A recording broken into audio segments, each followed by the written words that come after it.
I am Amy Vetter, and welcome to the Breaking Beliefs podcast.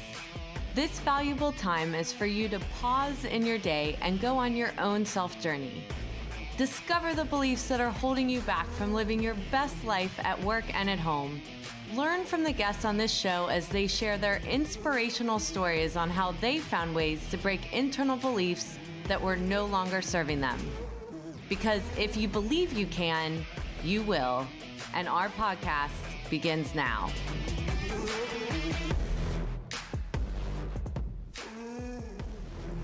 Welcome to this episode of Breaking Beliefs, where I interview Andara and Morgan from the B3 Method Institute, where we have a live coaching session on overwhelm.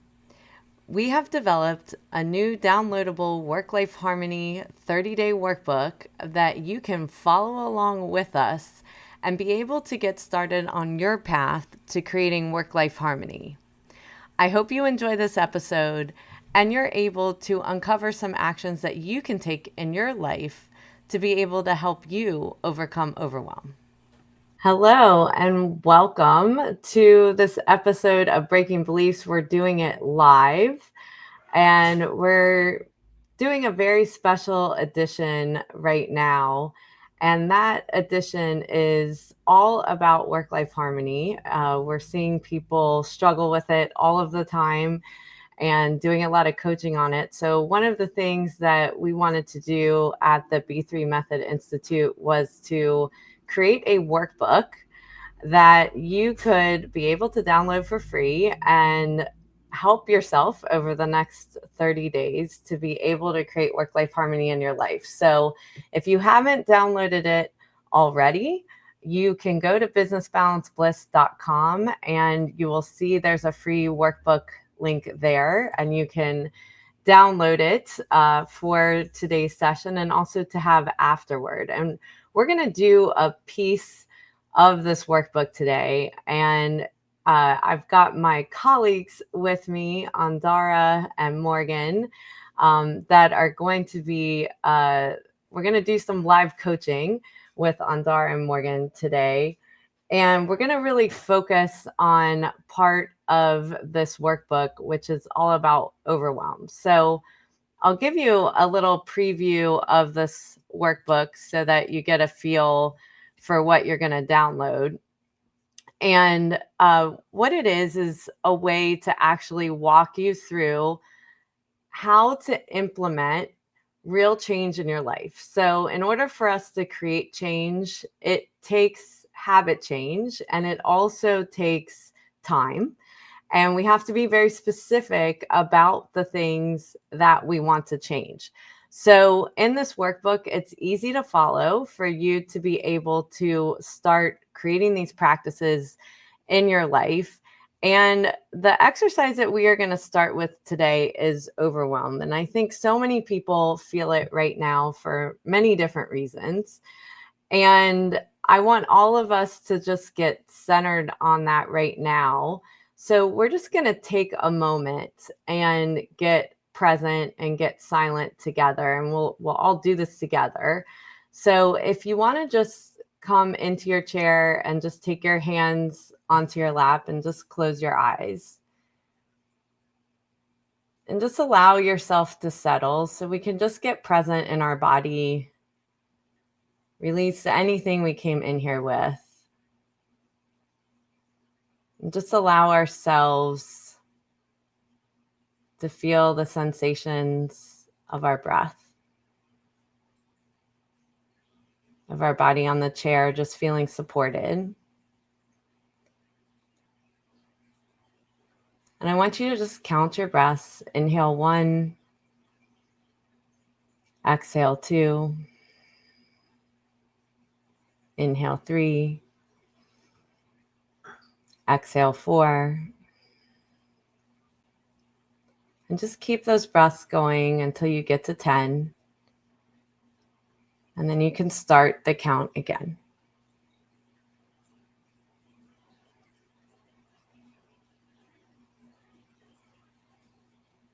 Now, with this topic of overwhelm, When I say that word, there may be some thoughts or stories that come up for us in our mind. What we want to do is just identify when we're feeling overwhelmed in our life, and maybe what those physical sensations are that we experience when we have those thoughts. And just identify what might cause those physical sensations for us. And this is our time to just observe without judgment. Just observe when we have that feeling, how it feels in our body. And maybe the thoughts that we repeat in our mind. So I want us to all come back into the space. So just wiggling your fingers and your toes, opening your eyes, coming back into the space. And in this exercise, when you begin it, you're going to actually reflect on this each day so that you can identify when these things are happening in your life and you're feeling those feelings of overwhelm yourself, so that you can identify what those triggers are, how you felt, maybe how you reacted each day for the next 7 days. So that will be in your workbook. What we're going to do right now, though, is just have a discussion on just in the present moment, how we're feeling and what might be causing that for us currently. So I'm going to start with Andara. And Andara, I'd like to just identify for, our audience, for yourself, what was it that came up for you when I said the word overwhelm? How does that come up for you lately in your life? Yeah, it's funny. Even just the word, I have this sensation in my stomach, that hit in my stomach. And when I tune into it, I'm finding, especially through that guided meditation, I have kind of two methods of handling overwhelm. When it comes to work, I tend to run towards it and I get more aggressive. I kind of reach for control. Where can I move things? Where can I control things? And then in my personal life, it's actually the opposite. It's withdrawal. I was feeling into that during your guidance, and if I feel overwhelmed emotionally, I tend to shut down. That's my method. It's too much. I'm going to bury this to the side because I just can't handle it right now. I don't have the time. It's too much. I'm too much. Withdrawal. So those are kind of the two things that came up for me during your guided meditation. Yeah, and that's very interesting. And I think it's a good observation that all of us have, is how we may react differently in a work setting versus a personal setting. We don't always show up in the same way or even feel the same sort of confidence in ourselves and how we react and when those feelings are happening. So, when you think of can you think of a specific story? And let's just talk about work right now, because I think a lot of people can feel overwhelmed at work. Maybe just think of a story in the past week or the past couple weeks where you had that feeling of overwhelm that came over you. Yeah, we're in the process now at work of really putting together these online courses, and we had so much beautiful, incredible content. And I'm relatively new to the team, and there is just overwhelm with me. And when it comes to, I need to understand all of these pieces, and I just don't. And it's this overwhelm of too much content, too much information, in combination with I still don't understand how to put all these pieces together. That's been my biggest overwhelm over the last couple of weeks, actually the last couple of months. Yeah. So when we think about tasks that we might have at work or things like this where we might feel that sense of overwhelm, what things are you able to control versus not control as far as the learning process of Mhm. trying to figure out where all this content is and how it fits together? Yeah, one of the biggest tools that I use in these situations for overwhelm is I try to get curious. I have control over my questions, like my inquisition. So asking for help, asking for people to help clarify what are our priorities, and just being vulnerable. Like, I don't have the answer to this. Can you help me? Or I don't have the time for this. Can you help me prioritize my time? Mm-hmm. Um, that is that's what I try to do. I don't always get there, but Yeah. that's something I can control, is Yeah. asking for help, asking for clarity. So what might get in the way of you asking those questions? So Oh, I I think have the answer to that. we definitely know we can ask those questions, but what might be stopping you from asking the question? Absolutely. I mean, for me, I have a lot of perfectionism, and I want to show people that I can do it and I can Hmm. figure it out. And it's super uncomfortable for me sometimes to be vulnerable and saying, I don't know, or I Hmm. don't have the answer. I think even from childhood, I've always had this sense of I want to be the one with the information. I want to be able to provide answers. So it is inherently vulnerable and I'd say exposing for Hmm. me, especially in a new team, to say like I don't have the answer, I don't know, because I think it's a deep seated fear of being seen as um I don't want to say dumb, but just inefficient and ill-equipped. Hmm. Um, yeah, basically that kind of comes down to it. So thank you for being so open about that. So if you were to allow yourself to be more vulnerable and ask those questions and push past that feeling of having to be perfect, what would be the trigger to allow you to know, and this would be within you, or some outward uh, response that you might see that you're having, to remind yourself, I need to pause, take a beat, and ask a question. So what could help you remember that? It's a really good question, because I'd say that's one of my hindrances, is not slowing down. Because when I'm go go go, I'm just going back to all my old patterns. I mean, breathing. If I can Mhm. just even pause long enough to go take a beat. It's just that moment to moment awareness that's sometimes difficult for me to get. Yeah. And I So get that the pause. right. So the physical sensation that you're having, is it that you might be having rapid thoughts, that your heart might be racing? Is there anything that you can think of that happens when you're starting to get in the way of yourself to take that beat or pause? My voice, I noticed a difference in my voice. Interesting. It's kind of like everything's a little bit here.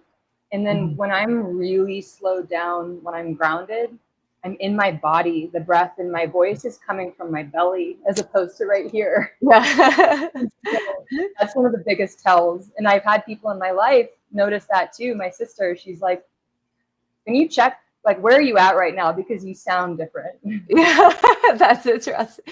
Yeah. So if you hear that sound or feel that sound in your throat, or your voice, that would be your trigger to take that beat and pause and take a breath. Yeah. It's very good. So would you, as far as setting a goal for yourself, be able to set a goal to ask more questions and feel more comfortable asking questions in the next 90 days, and do that by taking a pause when you're feeling that feeling in your throat or your voice, or you hear it, Mhm. Is that something that you could commit to? Definitely. And the funny thing is I like asking questions, and it builds connections with these team members. Like they feel helpful. Yeah. Like so I want to do that, and I think I can I can definitely improve that over the Yeah. next few days. And so your motivating factor is that you really do want to show up that way. I Do you have do. another motivating factor for wanting to accomplish that goal? Well, as we know, when something shows up at work, it also shows up in other areas of life. Mhm. This concept of slowing down when I'm noticing these triggers, like you said, I see where I could do that and where that could improve my relationship with my partner, my family. I see it as like a relationship builder. Anytime I slow down, and it's usually 99.9% of the time it's good for me and it's good for the other person. Yeah. So one of the things we just want to think about is what would you need to clear for yourself to be able to do this? So if it's a thought like perfectionism that's getting in your head when this is starting for you, is there a mantra or some intention word that you can utilize to shift that thought so that you can take that pause? Yeah. Um, what robs me of slowing down in moments is my mind tells me slowing down is not efficient, that we're losing time. So if I can just tell myself, like, efficiency is slowing down, it's slowing down optimizes my process, something Mm-hmm. like that, Mm-hmm. where it's speaking to my mind, but it makes it rational and logical to slow down something that feels um, not normal. Yeah. Yeah. So taking one step at a time doesn't mean I'm not perfect. Yeah, Yeah. definitely. Yeah. So Like anything, slowing down speeds me up, actually. yeah. So there you go. Yeah. Yeah. So if you can keep that mantra to reverse the thought, because the thought will come up for you, right? Mhm. So that you're prepared for when that thought rises for you. I think that's really important. So any insight into yourself from having this conversation on overwhelm um and what you can control with it? Absolutely. These are not new concepts to me. They're things I've recognized before.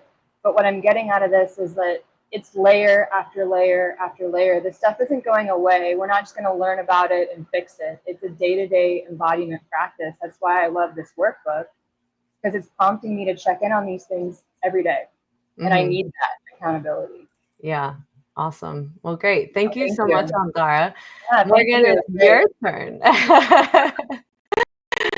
Yeah, Andara, way to start us off. That was so Yeah. I think for me, after doing that meditation to begin with and kind of grounding myself on where I'm at and where I feel overwhelmed is kind of like in this current moment and in this past season of life, I have been traveling a lot personally on Mhm. weekends for I'm in a very prominent wedding season. My best friend gets married tomorrow, so I'm here in Florida getting my best friend married, which is amazing, but it throws off my work life and it throws off my comfort zone and it throws off routines. And I find myself that routine, I'm not someone who's like, I always need the same routine. My husband's very much so like that, but I enjoy routine because I do think it helps me achieve goals. And I Mhm. think it helps me narrow my intentions better and be more present. So when I'm out of my routines and I'm traveling and I'm seeing people that I love, it's so rewarding. But at the same time, I do think I feel overwhelmed and I feel that opportunity cost of maybe slipping a little bit away from goals, consistency, eating, working out, taking care of my health, maybe sleep is lacking. So I do think I struggle a little bit when I do travel because I'm constantly thinking about what I'm missing out on or how I'm uncomfortable or how things are not and then also like margin for error. Like yesterday when I was traveling, there were 3 accidents on the interstate and I felt myself getting so flustered. And I think it's just sometimes I need to leave more moments to be more present or to be grounded, kind of like Andara said. I'm sure that's many people's struggles. It's so hard to slow down to feel more productive. But sitting there this morning doing this this exercise of breathing, I'm able to pinpoint, okay, I'm a little overwhelmed right now. Why is that? I'm here for a very joyous occasion. My best friend's getting married. Why do I feel overwhelmed? And I think when I reflect on taking a breath for a moment, it's kind of because I'm thinking about me more so right now. I'm overwhelmed. I'm stressed. I'm out of my comfort zone. But I also think I can shift my perspective to gratitude that I have amazing friends that I get to celebrate. I have the opportunity to travel. I get to have a work from home job that I get to pour into people while also pouring into my people physically. I think I need to work on more so when I feel overwhelmed, switching the thought of what am I missing, what are my opportunity costs, to kind of a more posture of gratitude for, man, these things that are overwhelming me, like my friends getting married or even work could overwhelm me. These are all things that I've always wanted and that I've worked for. So kind of switching the opportunity cost to a heart of gratitude for the things that are might be overwhelming me momentarily, because they're all things I want and they're things that I desire. So I think switching my perspective on the current circumstances that I'm going through, and it's once again a great opportunity, but it does cause me to be overwhelmed when I'm not in my comfort zone or when I'm not in my office or my routine. So that meditation pointed that out to me very quickly. Well, and I think this relates to so many people, Mhm. especially with holidays coming up, Yeah. and family things happening. Like everybody's routines get thrown off. Mhm. So I loved your goal of flipping to gratitude. Another thing that I'd like to ask you about, to Yeah. think about this, is, I travel a lot with the work that I do, and it's important to think about what things are most important to prioritize that you do make space for. Mm. So even when you're traveling, how do you plan for exercise and food? Like, where are you going to make space instead of just planning for the event or planning for the holiday coming up, or so forth, so that you do have some control? It's Mhm. there's always the question of, what do I have control over and what do I not have control over? Yeah.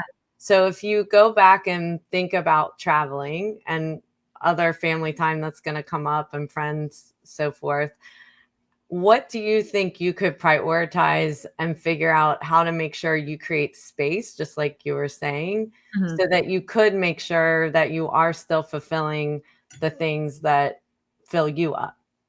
Yeah, one thing I immediately thought of when you said that as well was I could have been much better about packing my own food or snacks that I know make me feel good so that I have Mhm, energy to do these things and to be mhm. present. And I definitely missed the mark on this one. I was more so worried about getting there, getting time, what outfit am I wearing? And while that's Which kind is of important. it's important, Yeah.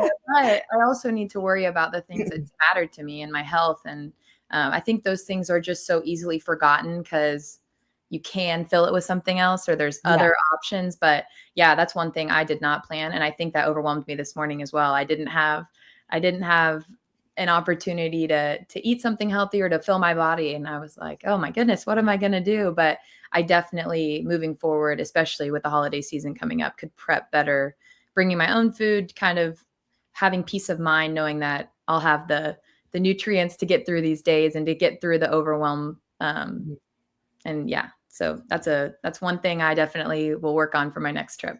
Yeah, so I think it's really important for everyone that's on listening today to think about this, is that when we create space for ourselves, and this is really what work-life harmony is about, that's not selfish. Mhm. So, what I heard you struggling with was, I want to be there for my friend. I feel like it's bad if I make time for myself, or I don't know why I'm upset because I'm really happy to be here. But the way we show up with the best energy Mhm. is really being able to separate and step back and make sure that we have figured out, if we're someone that needs to take breaks in the day, when are Mhm. we going to, looking at the schedule, where are we going to take that moment, even if it's just 2 minutes or 5 minutes or 15 minutes, whatever that is. What are we going to do to step back, to make sure we've got snacks if we need snacks, Yeah.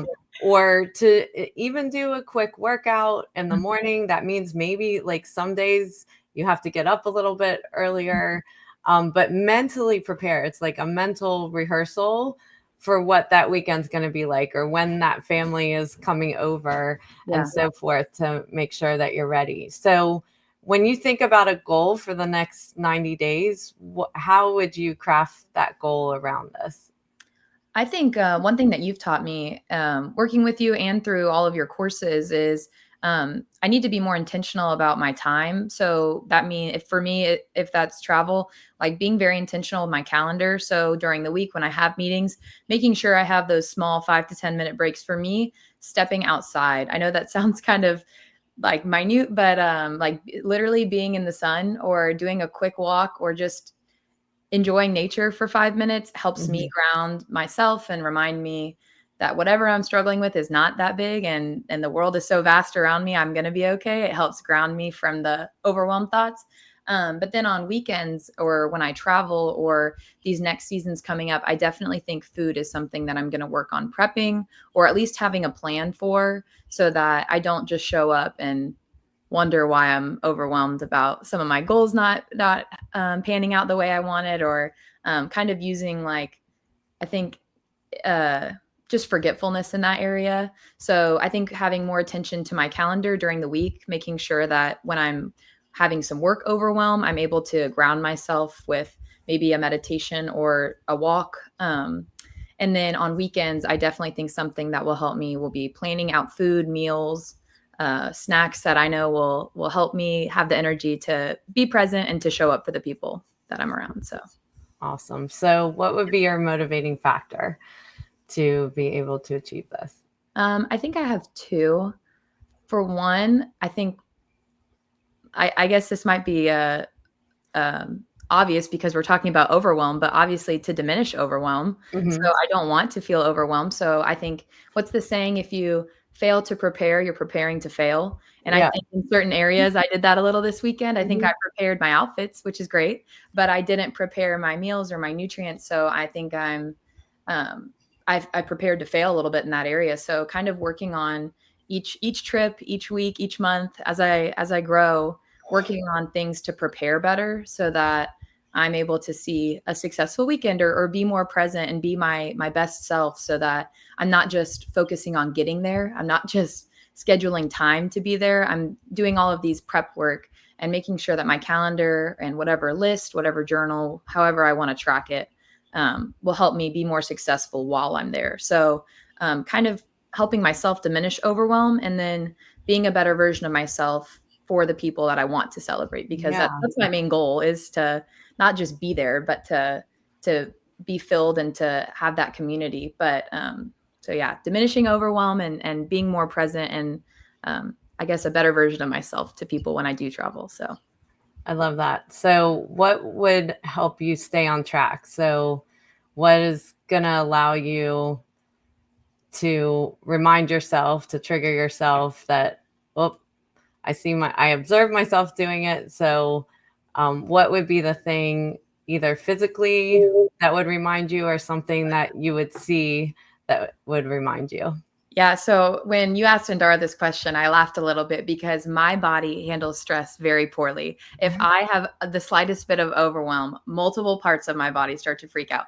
Like my neck gets when I speak, when I get nervous, when I get overwhelmed, my stomach hurts. It's so evident. So that's another good reminder for me to Mhm. prioritize health and nutrients, because my stomach will have a pit and I will feel nauseous so quickly, even if it's just being in a new situation. And I'm very social. So naturally, it's like very counteractive. I enjoy and I put myself in positions that I'm uncomfortable, but my body reacts outwardly very quickly when I'm overwhelmed or stressed. So I think I have many red flags or alerts in my body that I'm being I'm a little overwhelmed, but I think I need to work on a quicker response to it, or maybe even things that I can make myself more aware of to prevent situations. Like maybe it's breathing. I do know I start to talk fast and I start to get ahead of myself. So maybe like working on my breathing is something that I can do to help me calm myself down in those areas. So as far as I guess that's more of like Mhm. nervousness, but Yeah. overwhelm when I'm like in a situation more so like this travel weekend, my stomach always starts to hurt. So that's something that I can become hyper aware of. And I think position myself, whether it's a meditation or stepping outside or going for a walk. I think when I feel that, I can try to, as quickly as I can, ground myself so that I don't keep spiraling and I don't keep Mhm. getting worse. And I think kind of like I said earlier, focusing so much on me, it's usually not that big of an issue. It's usually something that, like Andara said, I'm definitely a little bit of a perfectionist as well. So if I think I'm failing at something and like I keep focusing on how I'm interpreting or how I'm fixated on something, I probably won't be able to dig myself out of overwhelm because I'm so focused on my performance or my achievements. And so um, helping ground myself maybe to gain perspective quicker would be good. So using some of these tools and honestly keeping myself accountable through this workbook or even just writing it down in general is something that I think is going to help me get better at it. So for this specific example, the next time I travel, I know that I'm going to be so much more prepared in these areas because I'm going to track it and I'm going to write it down. And I think there's so much power in writing stuff down rather than just saying it or thinking it, because Mhm. we're so busy and we live in a social media and screen era. It's so easy to get distracted or to lose thought, especially when you're planning for the future. So for me, I'm definitely going to track ways that I know I can get better in this area and then kind of continue to find ways that I can better myself in other areas. So I love it. long-winded answer, but thank you. Yeah, Thank you for no, and it's insight, right? And that's what this is all about is, stepping back and seeing where we can control certain situations and regulate ourselves. And in yoga, we really talk about just bringing ourselves to equilibrium, Yeah. right? Like we're up here or we're too low. How do we, what tools do we have within us to bring ourselves back to that balance piece of that feeling of stillness, being present, and Yeah. like you said, being able to show up for others. So I really appreciate both of you being so open and willing to be able to do this. So for those of you that are participating today, this is a workbook that will walk you through some of this live coaching that you saw today. It will even walk you through getting present and things that you can do as far as getting present. We do have videos as well that can help you with meditation and getting stillness, or even doing yoga. We have a virtual yoga library on businessbalancebliss.com. But this journal will walk you through for the next 30 days so that you can make this commitment to yourself, know how you want to feel from doing this.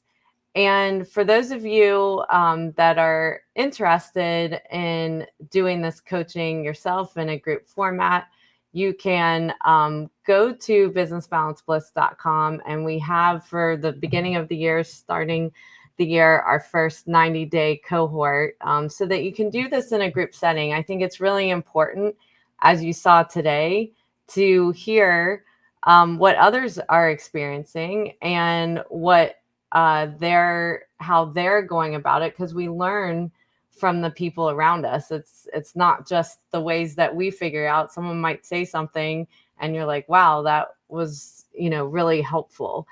And when we talk about health, our first 90 days is really set around health for the work-life harmony um, model.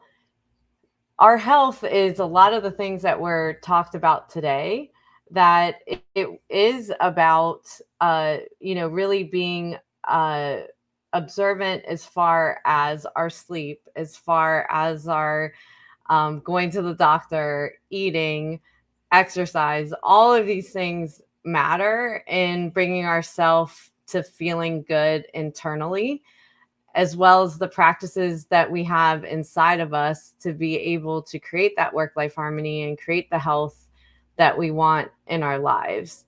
So hopefully, for those of you that were on today, you were able to take some actions away from here. And we would love to hear how this 30-day workbook works out for you and the commitments that you're going to make as well. So definitely post into us. Let us know what your commitment is as we went through that exercise. Maybe something came up for you. And we appreciate all of you being on today and joining us for this session. And now for my mindful moments of this live coaching that I did with Morgan and Andara from the B3 Method Institute. I hope all of you observed that when we talk about creating work-life harmony and being able to shift the feelings that we might be struggling with, we have this opportunity to step back and look at what we can control versus what we can't control. And none of this is judgment, it's just observation. And so what this workbook leads you to do is to start observing when you have certain feelings coming up for you. And what are those things that trigger in your body that can alert you that this is the time to pause and this is the time to bring yourself back into balance. When we talk about balance, it means all aspects of ourselves, not just exercise. There's so many things that we have the opportunity to do right within inside of us to bring ourselves back to a place of balance and to feel better and to feel more present for the people around us and to make sure that we are controlling our energy and being intentional about how we utilize that energy around others, because that energy is contagious. And so what we want to do is be able to be consistent in order to change a habit. And in order to change a habit, we have to be consistent every day. And this workbook will help you in being consistent, give you the tools of the things that you can do in order to shift one thing at a time. And it's not all the things we need to shift. We want to shift one thing at a time so that we can start making big shifts in our life. But it usually takes about 30 days to shift one habit before we can do another. So we don't want to take on too many at once. We want to be really focused on what we want to change in our lives so that we can make the impact not only for ourselves, but the people around us. We have our 90-day coaching cohort coming up in January, and we'll be running every 90 days on a different topic. The first topic is health, and then we'll move into career and brand and joy. So we want to hit all of the pillars of work-life harmony so that you can create those new habits and help them stick. This is your first step in being able to do that, and we are here to help you with this. If you go to businessbalancebliss.com, you will find the workbook to download. On the Breaking Beliefs page of the amyvetter.com website, you will see special codes for our listeners that are discount codes just for the people that follow us and are part of our community. We wanted to give that gift to you. So definitely check out amyvetter.com/Breaking Beliefs podcast. Download the workbook at businessbalancebliss.com. And we are looking forward to supporting you in any way that we can. Thank you for taking the time out of your day to listen to the Breaking Beliefs podcast. I hope you will take a moment to pause before entering back into your day to reflect on this podcast and note 1 to 2 actions you are inspired to do from today's conversation that you could incorporate into your life. To read the full blog and listen back to this episode or any other, you can find them at www.amyvetter.com/Breaking Beliefs podcast and related videos on my YouTube channel. For daily inspiration, follow me on Instagram, Twitter, Facebook, and LinkedIn at Amy Vetter CPA. I hope that you will choose to like this and subscribe to this podcast on iTunes, Spotify, and more so that you can join us for more inspiration on our next episode.